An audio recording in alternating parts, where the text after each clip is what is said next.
zol chor tra lo eng khian in lung min len ke zong sung tiang a tro kin le na min ni ka tong ma na lung min len tu chian du ta va ko pui tua lan ma ten vai in ka tham vel ana lung len zong wai chu len zong ka phal lo an her liam parang kan lai ni o ka chia không e om ta bia leya karon song ze ze ngai ka roi roi che len rual song zi nga isang mel ton ni om lo ria lung dam na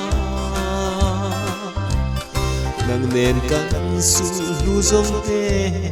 an her liam le chi ka chian du ta zai vo dun ka nuam e oi chu mai an zong ka phalo an her liam parang kan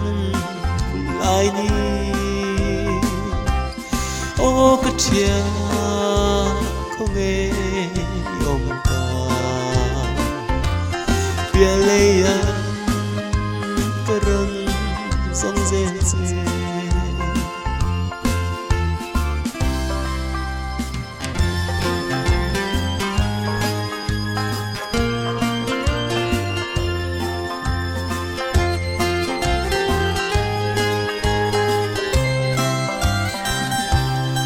in cao roi roi che len rua zong si nga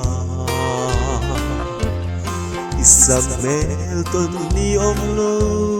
ria lung dam na nang nen kan su lu zong te an her nyam le chi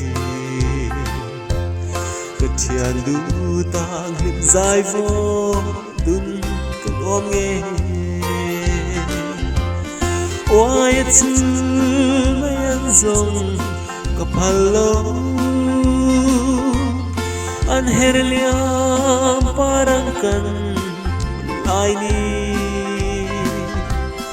o ka chia không e yom ta bia leya karon song ze ze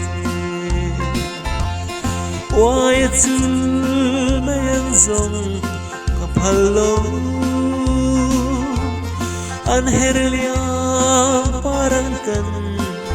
lai ni o ka chia không e yom ta bia leya karon song ze ze bia leya karon song ze